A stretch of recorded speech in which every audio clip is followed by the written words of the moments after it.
Hello everyone, welcome back to my YouTube channel Edge Rocket. तो friends, आप सबको पता है कि हमने एक बीएड की सीरीज़ स्टार्ट की है जो स्पेशली इग्नू के लिए है।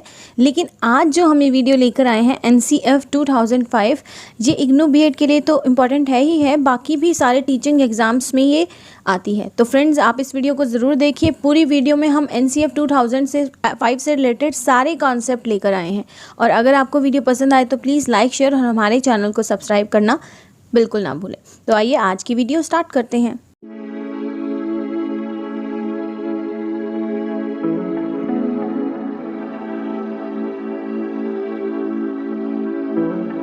एनसीएफ 2005 यानी नेशनल करिकुलम फ्रेमवर्क। तो फ्रेंड्स, ये है क्या और कब आया, इससे पहले कितने एनसीएफ आए थे, ये सब हम इसमें जानेंगे।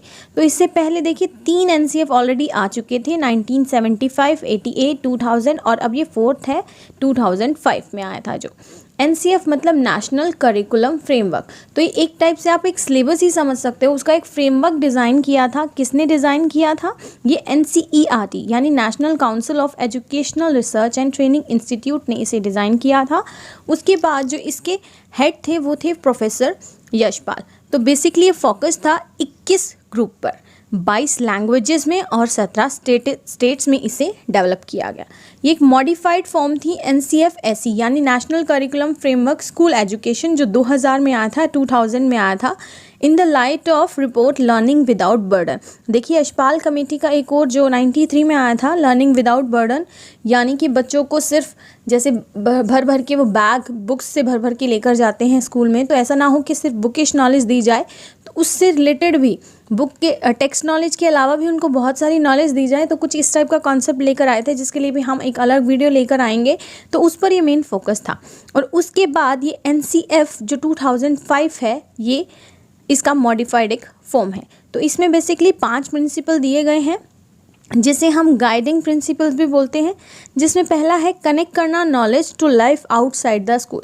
सिर्फ जो स्कूलिश में चीज़ें होती हैं वो चीज़ें ना हो, जो भी हम बच्चे को सिखाते हैं वो उसकी जो रियल लाइफ है, जो एक्चुअल लाइफ है, उससे रिलेट करके सिखाया जाए। जैसे अगर आप उसको मैथ सिखाना चाहते हो तो बच्चा बेसिकली, देखिए आपने, जैसे मेरे पास गवर्नमेंट स्कूल में कुछ क्लासेस हैं, तो वहाँ पे क्या होता है, अगर हम उनको मैथ्स का कोई कॉन्सेप्ट सिखा रहे हैं तो मैं उनको उनकी डेली लाइफ बेस्ड एक्टिविटीज़ से कुछ क्वेश्चंस करा देती हूँ। जैसे 10 रुपये दिए, 10 रुपये में से एक पेंसिल या इरेजर कितने की आएगी, बाकी आपके पास कितने बचे। तो वो मैथ्स का जो कॉन्सेप्ट होता है बच्चे उसको बहुत आसानी से समझ जाते हैं।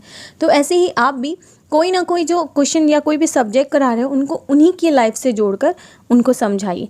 जो सेकंड पॉइंट है learning shifts away from rote method. पहले क्या होता था, लेक्चर मेथड पे ज़्यादा जोर दिया जाता था। टीचर आ रहा है क्लास में, अपने लेक्चर दे रहा है, बच्चे सुन रहे हैं, तो बच्चे एक पैसिव रोल प्ले करते थे और टीचर एक्टिव रोल प्ले करता था। जबकि आज के टाइम में उल्टा है, चाइल्ड सेंटर एजुकेशन है जिसमें बच्चा एक्टिवली पार्टिसिपेट कर रहा है और टीचर एक पैसिव रोल प्ले कर रहा है, और जबकि होना भी ऐसा ही चाहिए। तो यहाँ पर क्या है, बच्चों को खुद कंस्ट्रक्ट करने का मौका दिया जा रहा है। वो खुद से कोई ना नॉलेज जो है वो कंस्ट्रक्ट कर रहे हैं, खुद से कोई मतलब नॉलेज ग्रैब कर रहे हैं। तो यहाँ पे रोट लर्निंग नहीं है। जब बच्चों को ऐसा ना हो कि आपने कुछ बताया और वो उसे सुने और वही सब करके आगे चले, उन्हें खुद से करने का मौका दीजिए, क्योंकि जो बच्चा खुद से करेगा उसके माइंड में क्वेश्चन पुटअप ज़रूर होंगे। तो ऐसी नॉलेज एनसीएफ 2005 कह रहा है। Third, making examination more flexible and integrating them with classroom life. देखिए बच्चों में एक एग्ज़ाम्स का खौफ होता है, उन्हें डर होता है। जिस दिन एग्ज़ाम होता है या तो वो छुट्टी कर लेते हैं, या उनके पेट में दर्द हो जाता है, या कोई और दिक्कत हो जाती है। तो एग्ज़ाम का स्ट्रेस उनको ना दिया जाए, इनको फ्लेक्सिबल बनाया जाए। जैसे कि एनसीएफ ने दिया है फ्लेक्सिबिलिटी वाला एक कॉन्सेप्ट, जिसमें FA1, FA2 और देन SA1, उसके बाद FA3, FA4 और देन SA2। तो ये कॉन्सेप्ट हम इसके बारे में बाद में बात करेंगे। तो इसमें क्या है, एक फ्लेक्सिबिलिटी आई है, बच्चे के अकॉर्डिंग आपने एग्ज़ाम पैटर्न को चेंज किया है, उनको क्लासरूम लाइफ में इतना इंटीग्रेट कर दिया है कि बच्चे एग्ज़ाम से डरते नहीं हैं और बिल्कुल कूल माइंड होकर उसको आकर देते हैं।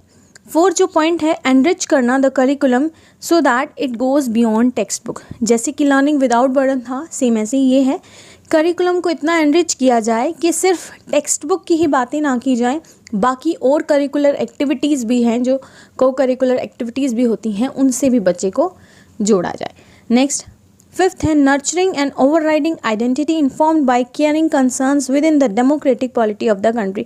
देखिए फ्रेंड्स, इसमें यह है कि बच्चों को कुछ नेशनल रिलेटेड कुछ वैल्यूज़ भी डेवलप की जाएं ताकि वो एक सिविलाइज्ड ह्यूमन बीइंग बन पाए, उसकी खुद से आइडेंटिटी हो, चीज़ें वो अच्छे से ग्रैब कर पाए और कुछ ना कुछ देश के लिए भी करे। तो कुछ नर्चर होना है कुछ आइडेंटिटी का जो केयरिंग कंसर्न पे डिपेंडेंट है, ताकि उसमें डेमोक्रेटिक जो पॉलिटी है कंट्री की वो भी आ पाए।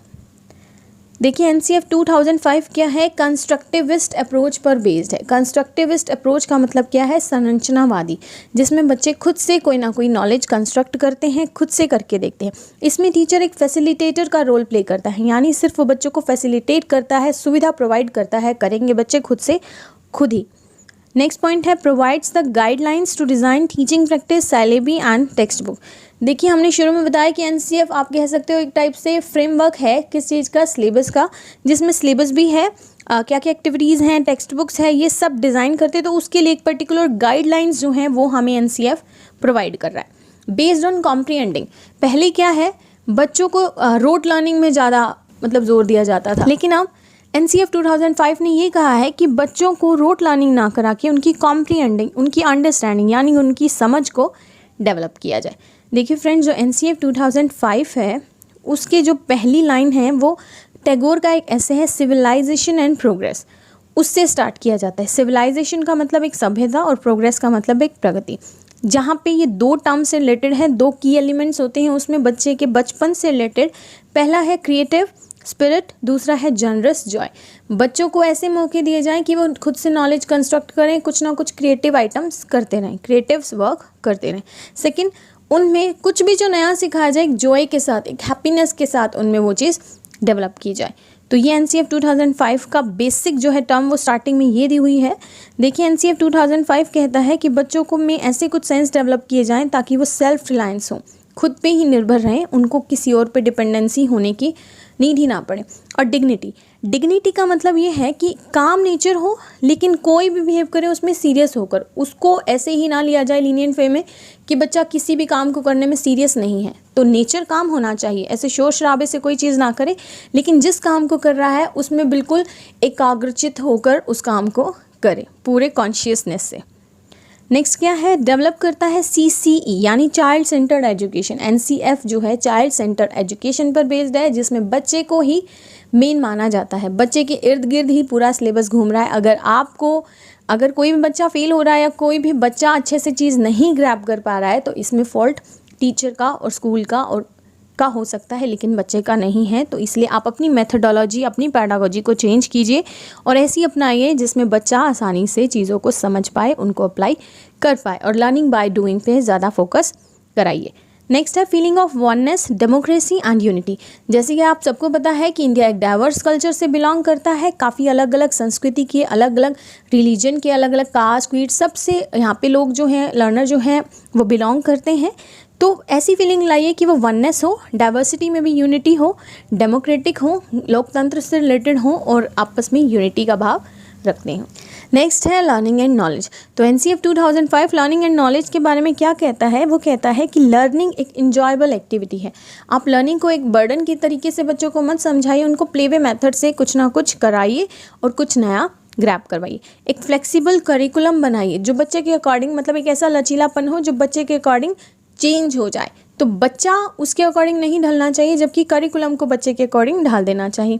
स्कूल को ऐसे डिज़ाइन किया जाए कि वो एक बच्चे के लिए सेटिस्फैक्ट्री प्लेस हो, सेटिस्फैक्शन हो उसको वहाँ जाकर। वहाँ पे उसका जो मेन कंसर्न है वो उसकी सेफ्टी और सिक्योरिटी होनी चाहिए, तो ताकि वो वहाँ जाकर एक सुरक्षा वाला भाव फील करे, सिक्योरिटी महसूस करे। नेक्स्ट जो है करिकुलम, देखिए इसमें करिकुलम के बारे में क्या कहा गया है। करिकुलम कहा है ऐसा हो जो बच्चे की होलिस्टिक डेवलपमेंट के लिए हो, ओवरऑल डेवलपमेंट के लिए हो, जिसमें हमारा कॉग्निटिव जो मेन होता है संज्ञानवादी, फिजिकल शारीरिक विकास, सोशल सामाजिक और इमोशनल यानी संवेगात्मक, ये चार जो है मेन डेवलपमेंट होते हैं किसी भी बच्चे के, तो इन पर मेन फोकस होना चाहिए।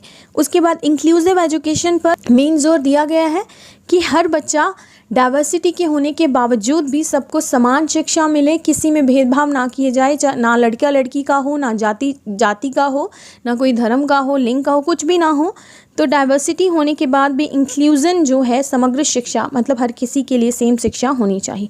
क्रिएटिव क्लासरूम बनाए जाएं ताकि बच्चे खुद से क्रिएटिव कुछ ना कुछ करें।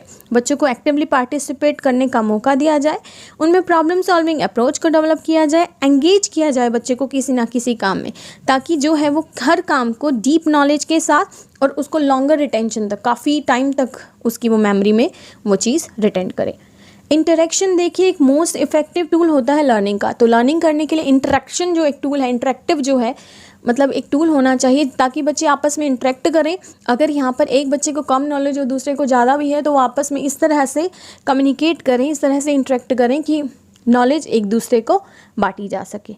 नेक्स्ट जो है कनेक्ट कीजिए knowledge across boundaries and let child construct their own knowledge. ये पॉइंट हम ऊपर पढ़ चुके हैं कि बच्चे को इस वे में मतलब उसको फ्री बिल्कुल छोड़ दिया जाए ताकि वो खुद से करे, खुद से चीज़ों को समझे, खुद से सारे प्रैक्टिकल्स करके देखे, खुद की कमियां खुद ही पता लगाए और खुद उनको रेक्टिफाई करे। हाँ, लेकिन टीचर एक फैसिलिटेट ज़रूर करे, वो बच्चों को उनकी गलतियां समझाए ज़रूर। अगर बच्चा कोई समझ नहीं पा रहा, बस उसका काम टीचर का इतना ही होना चाहिए कि उसकी हेल्प की जाए। टीचर बाकी पैसिव रोल ही प्ले करे, बाकी सब बच्चों को करने दिया जाए। देखिए लैंग्वेज के बारे में NCF 2005 क्या कहता है। ये सबसे अच्छी बात है NCF 2005 की कि इसने पर्टिकुलर हर एक सब्जेक्ट को अलग अलग तरीके से डिफ़ाइन किया है। कैसे स्कूल में क्या क्या एनवायरनमेंट होना चाहिए, कैसे सब्जेक्ट को, हर सब्जेक्ट को पढ़ाया जाए और NCF को क्यों पढ़ाया जाए, ये सब हम इसमें देखेंगे। होमवर्क कैसे दिया जाए बच्चों को। तो सबसे पहले अगर बात करें लैंग्वेज की, तो इसमें बच्चे की LSRW यानी लिसनिंग, स्पीकिंग और रीडिंग और राइटिंग, ये स्किल्स डेवलप करी जाएँ। और वो करे कैसे जाएंगे, बच्चों को अपॉर्चुनिटीज़ प्रोवाइड की जाएँ, वो खुद से बोलें, खुद से मतलब कोई भी उनको टॉपिक दिया जाए वो अपने पॉइंट ऑफ व्यू उस पेपर पर उतारें और फिर टीचर उनको गो थ्रू करे कैसे उन्होंने क्या किया है। तो एक तरीका ये है। दूसरा है मदर टंग अप्लाई करके उनकी लैंग्वेज को आप बहुत स्ट्रॉन्ग कर सकते हो। देखिए अगर एक बच्चा पहले से अपनी मदर टंग में, हर कोई स्ट्रॉन्ग होता ही है, तो उसको यूज़ करके उसको नई लैंग्वेज सिखाई जाए। जैसे कि लैंग्वेज अक्रॉस द करिकुलम में भी है, जो बच्चों को अलाउ करता है कि वो अपनी जो भी एग्जिस्टिंग नॉलेज है किसी भी उसको कोई पर्टिकुलर नई नॉलेज लर्न करने में अप्लाई कर पाए। क्योंकि बच्चे मदर टंग में वैसे ही प्रोफिशिएंट होते हैं और जब वो सेकंड लैंग्वेज लर्न करने लगते हैं तो उनको कुछ ना कुछ डिफ़िकल्टीज आती हैं। तो उसी लैंग्वेज को जिसको वो लर्न कर रहे हैं अक्रॉस द करिकुलम फॉलो किया जाए और पूरे करिकुलम में उस लैंग्वेज को पढ़ाने पर जोर दिया जाए। सपोज़ एक बच्चा इंग्लिश सीखना चाहता है तो वो कैसे करेगा। इंग्लिश सीखने के लिए अब सिर्फ इंग्लिश पीरियड में ही इंग्लिश ना हो, बाकी जो सोशल साइंस है, साइंस है, मैथमेटिक्स है, हर चीज़ इंग्लिश में हो ताकि बच्चा उस नॉलेज को ईजिली ग्रैब कर पाए। और बच्चे को इस चीज़ को करने के लिए काफ़ी अपॉर्चुनिटीज़ देनी ही चाहिए। देखिए मल्टीलिंगुअलिज्म को फॉलो किया जाता है लैंग्वेज को एक्वायर करने में। नेक्स्ट जो है, इसके अलावा इन्होंने मैथ्स की बात की है, साइंस की, सोशल साइंस की। तो देखिए मैथ्स में वो क्या कहता है, वो मैथ्स में कहते हैं कि सिर्फ मैथ्स पढ़ाने के लिए मैथ्स की नॉलेज ही मैंडेटरी नहीं है, उसके लिए बच्चे के अंदर ऐसी एबिलिटी को डेवलप करना चाहिए जिससे बच्चे की सोच वाली जो शक्ति है, पॉन्डरिंग जो है, थिंकिंग वो है, वो मजबूत हो, उसका रीजनिंग स्किल अच्छा हो, वो फॉर्मुलेट कर पाए, वो प्रॉब्लम्स को सॉल्व कर पाए। तो ये सारी चीज़ें बच्चे के अंदर डेवलप होनी चाहिए। साइंस पढ़ाने के लिए देखिए क्या करिए, उसकी एनहेंस करिए डेली लाइफ एक्सपीरियंस, उसको डेली लाइफ से टर्म्स रिलेटेड है, जैसे कि भाई पानी कैसे बनता है, ये भी एक साइंस है।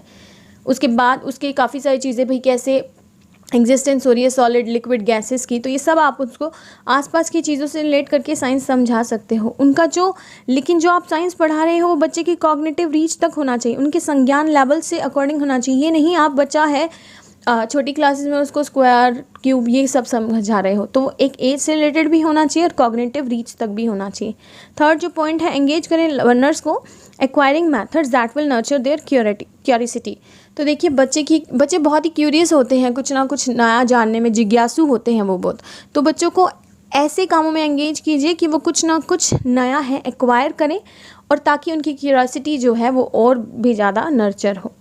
सोशल साइंस कैसे पढ़ाया जाए, देखिए सबको पता है सोशल साइंस पढ़ाने के लिए अगर आप कोई भी ट्रिप उनको करवाएंगे, फील्ड विजिट करवाएंगे, तो उनसे एक बहुत अच्छा इफेक्ट पड़ेगा।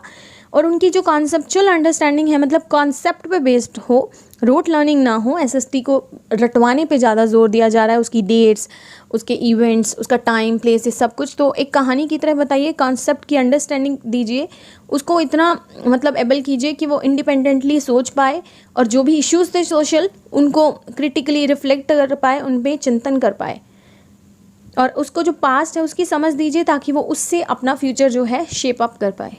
Next yoga, health, physical education, ये ओवरऑल डेवलपमेंट है जिसके बारे में एनसीएफ 2005 बात कर रहा है। कि वो कहता है कि देखिए सिर्फ पढ़ाई ही ज़रूर नहीं है, उसके साथ साथ बच्चे का शरीर ही भी बहुत इंपॉर्टेंट होता है, क्योंकि स्वस्थ शरीर में ही स्वस्थ मस्तिष्क का वास होता है। तो ये जो टर्म है वो यहाँ पे आप बहुत अच्छे से समझ सकते हो कि एजुकेशन के साथ साथ हमारी हेल्थ भी बहुत ज़रूरी है। तो ओवरऑल डेवलपमेंट के लिए इन सब्जेक्ट्स को भी बच्चे के सिलेबस में, करिकुलम में इंक्लूड किया जाए। नेक्स्ट है आर्ट एंड क्राफ्ट को भी एक इंटीग्रल पार्ट होना चाहिए स्कूल करिकुलम का। आपने देखा है आर्ट एंड क्राफ्ट में सिर्फ ये नहीं आता, जैसे एसएसटी की पिक्चर्स हो गई, ये भी आर्ट एंड क्राफ्ट का ही एक रूल है। डांसिंग, म्यूज़िक, ये सब बच्चों को मतलब इन सब से इंट्रोड्यूस कराना चाहिए ताकि वो एक अपना पैशन भी फॉलो कर पाएँ। अगर कोई बच्चा किसी और चीज़ में इंटरेस्टेड है तो वो उसको उस चीज़ को सिखाएं। अगर वो डांस सीखना चाहता है तो वो भी एक स्कूल में एक पार्ट होना चाहिए। म्यूज़िक में इंटरेस्टेड है तो ये सब भी होना चाहिए। ये सब एनसीएफ 2005 कहता है। और वो कहता है एनवायरमेंटल एजुकेशन देना भी बच्चे को मस्ट है, इम्पॉर्टेंट है बहुत, क्योंकि वो एनवायरनमेंट में रह रहा है, जहाँ का कल्चर वो फॉलो कर रहा है, तो उसको इस चीज़ों के बारे में पता होना बहुत ज़रूरी। नेक्स्ट है avoid taking information as knowledge. Information को नॉलेज मानने से बचा जाए, क्योंकि नॉलेज एक वाइड टर्म है जबकि जो इन्फॉर्मेशन है वो एक नैरो टर्म है। नेक्स्ट है स्कूल और क्लासरूम एनवायरनमेंट के बारे में एनसीएफ क्या कहता है। वो कहता है कि बच्चे को मिनिमम इंफ्रास्ट्रक्चर, मिनिमम जो उसकी स्टडीज़ के लिए रिक्वायर्ड है तो वो होना चाहिए। उसका जो स्केड्यूल है, जो टाइम टेबल्स है, वो फ्लेक्सिबल होना चाहिए बच्चे के अकॉर्डिंग। ऐसा ना हो आप कोई सब्जेक्ट उसका जो बच्चे का इंटरेस्ट होता है वो वीकली रखें और जो उनको नहीं है पसंद वो आप डेली बेसिस पे रखें। तो बच्चे का एक आधा पीरियड ऐसा होना चाहिए रेगुलर बेसिस पे जिसमें बच्चा इंटरेस्टेड होकर स्कूल जाए, और ताकि वो मतलब वेट भी करे उस चीज़ का और उसको इन्जॉयमेंट सा भी एक फील हो। नेक्स्ट है सेल्फ डिसिप्लिन। बच्चे को मतलब ऐसा स्कूल में ट्रेड दिया जाए कि वो खुद से सेल्फ डिसिप्लिन्ड हो, वो खुद से चीज़ों को समझे। ऐसा ना हो कि उन पे डिसिप्लिन वाली चीज़ें भी थोपी जाए, उनको ज़बरदस्ती बिठाया जाए चीज़ों में। बच्चों को प्यार से सारी चीज़ें समझाई जाए, क्योंकि देखिए बच्चे एक ब्लैंक स्लेट होते हैं। आप उनको जैसा कुछ समझाते जाएंगे वो वैसा उस स्लेट को भरते जाएंगे। तो प्यार से हर बच्चा मान जाता है, तो इसलिए उनको बहुत ही प्यार से हर चीज़ समझाई जाए। ग्रुप वर्क पे फोकस किया जाए, क्योंकि देखिए अकेला इंडिविजुअल स्टडी और एक ग्रुप स्टडी बहुत फ़र्क हो जाता है। ग्रुप में आप एक चैप्टर बहुत बड़ा है तो उसकी यूनिट को ब्रेक करके, डिसेंट्रलाइज करके भी आप इसको बोल सकते हो कि एक एक पर्टिकुलर टॉपिक पर अगर बच्चे को देंगे तो वो नॉलेज आकर अपनी फिर स्कूल में शेयर करें, तो इससे चैप्टर बहुत अच्छे से समझ आएगा। और ना कि एक ही टीचर अगर मान लीजिए पूरा चैप्टर समझा रहा है, हो सकता है कि कई चीज़ें बच्चों को ना समझ आएँ, तो आप टॉपिक बाय टॉपिक भी हर किसी को दे सकते हैं और उनको नेक्स्ट डे उन्हीं पर अपनी पॉइंट ऑफ व्यू बताने को क्लास में कह सकते हैं, जिससे बाकी बच्चे भी ध्यान से सुनेंगे और अच्छे से वो चीज़ों को ग्रैब भी करेंगे। देखिए नेक्स्ट डिसेंट्रलाइज्ड ही है प्लानिंग, डेली शेड्यूल्स, कैलेंडर्स यहाँ दिया हुआ है। Process of shifting controls from one main group to several smaller ones is known as decentralised. देखिए की गोल क्या है एनसीएफ 2005 के, लिबर्टी प्रोवाइड की जाए। की गोल पहला ये है एनसीएफ 2005 का कि बच्चे को इतनी स्वतंत्रता हो, इतनी फ्रीडम हो कि वो अपने जो थॉट्स हैं उनको इंडिविजुअली रखना सीख पाए। मतलब उसको कोई मनाही ना हो सकता है देखिए कई बार हम हेजिटेट करते हैं कुछ पूछने में, लेकिन बच्चे को इतना फ्रीडम आप दे कि वो अपनी बातें पूछ भी पाए और अपनी बातें रख भी पाए टीचर के आगे। अगर उसको कोई डाउट है तो उसको क्वेश्चन भी पुटअप कर पाए। नेक्स्ट फोस्टर कीजिए उसके अंदर क्रिएटिव थिंकिंग स्किल्स को। देखिए ड्राइंग नहीं आती, कई बच्चों को बोलते हैं कि हमें नहीं आती, तो उनको करने का मौका दिया जाए ताकि वो उनको करेंगे तभी तो सीखेंगे। नहीं करेंगे तो उनको पता ही नहीं चलेगा कि उसमें क्या गलती थी क्या नहीं थी। तो बच्चों को खुद से करने का बहुत मौका दिया जाए, गलत भी सही भी जैसे भी है, बस आप उनको मोटिवेट कीजिए। अगर आप उनको पॉजिटिव बातें बोलेंगे तो वो बच्चे भी पॉजिटिव वे में ही डेवलप होंगे। अगर आप किसी बच्चे को नेगेटिवली इम्पैक्ट डल रहा है, उसको बार बार डांट लगा रहे हैं, तो वो चीज़ में बच्चा जो आता होगा वो भी भूल जाएगा।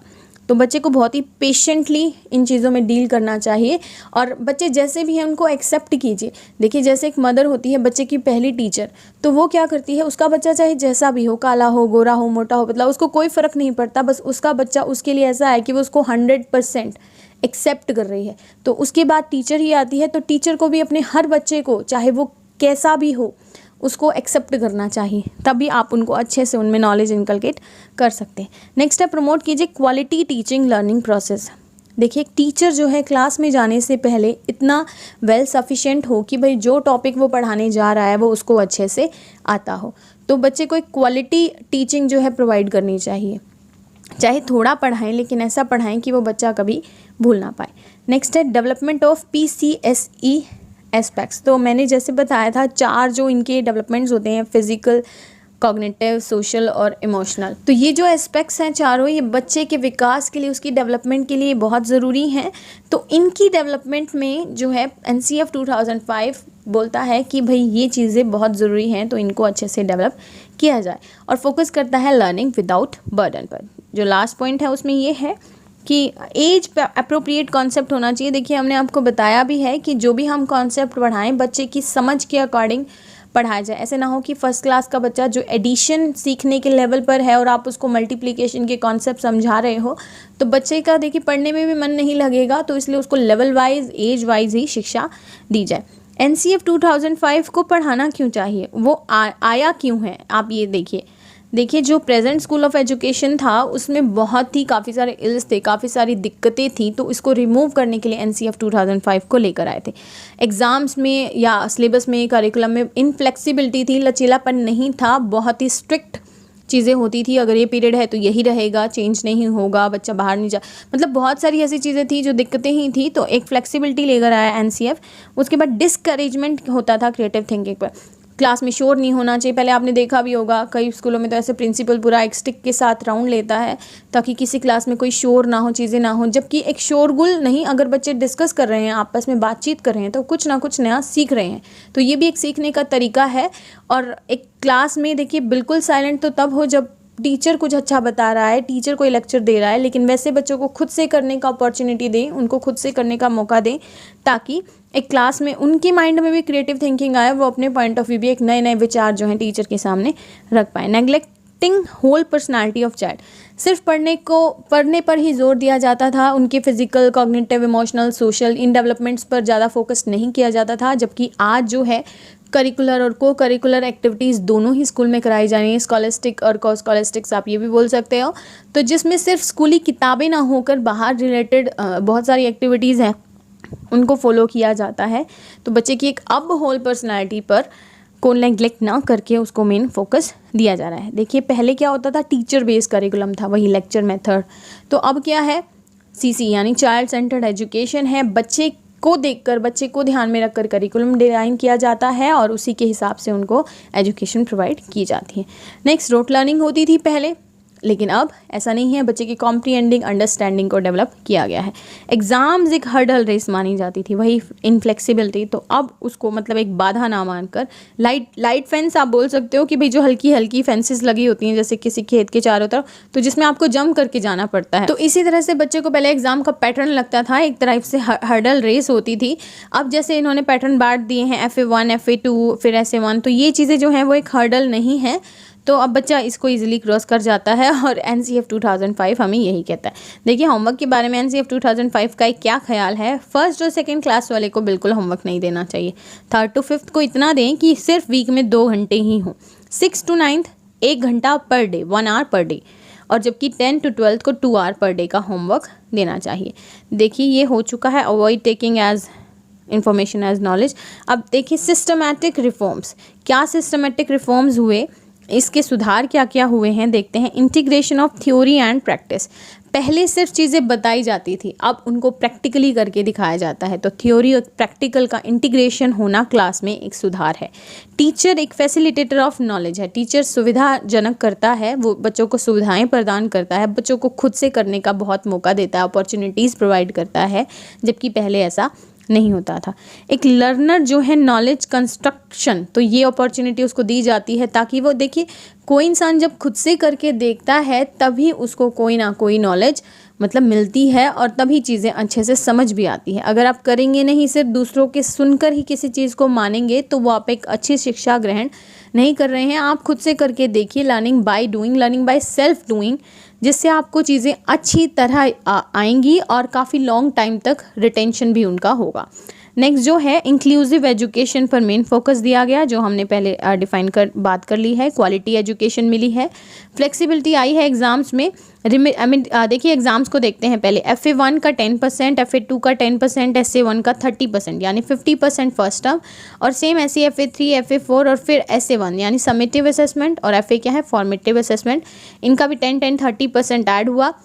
इससे क्या हुआ, बच्चे का सिलेबस जो है 2 पार्ट में डिवाइड हो गया और उनको भी हमने छोटे छोटे टुकड़ों में और बांट दिया। बच्चा 1 साल में पूरा सिलेबस याद करे और ऐसे ही 2 साल में उसके भी ब्रेकेज करके वो काफ़ी सारे अपने सिलेबस को लर्न करें, तो बच्चे को देखिए एक बर्डन नहीं लगता।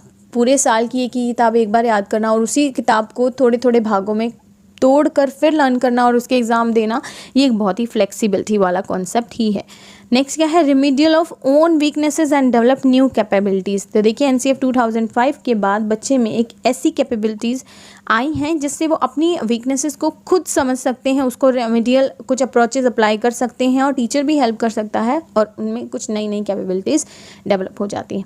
एक बेटर टीचर एजुकेशन प्रोग्राम जो हेल्प करता है बच्चे की एक्टिव इन्वॉल्वमेंट होने में। तो देखिए टीचर एजुकेशन प्रोग्राम्स भी बहुत सारे चलाए गए हैं जिसमें टीचर्स को ये बताया गया है कि एक्टिव जो एजुकेशन है बच्चे के लिए, एक एक्टिव पार्टिसिपेंट होना बहुत ज़रूरी है एज़ कम्पेयर टू द पहले जो होता था। तो काफ़ी सारी चीज़ें एनसीएफ 2005 में आई हैं फ्रेंड्स। अगर आपको ये वीडियो अच्छी लगी है या इसमें कोई टॉपिक ऐसा है जो नहीं समझ आया तो आप प्लीज़ हमें कमेंट में लिखकर मेंशन ज़रूर करिए ताकि हम उस पर भी एक नई चीज़ हम लेकर आएँ और हमें भी कुछ जानने को मिले। तो फ्रेंड्स मिलते हैं नेक्स्ट वीडियो में हम आपके लेकर आएंगे NCFTE जो टीचर एजुकेशन से रिलेटेड है, जो 2009 में आया था। तो वेट कीजिए वीडियो का। Still then bye bye and take care.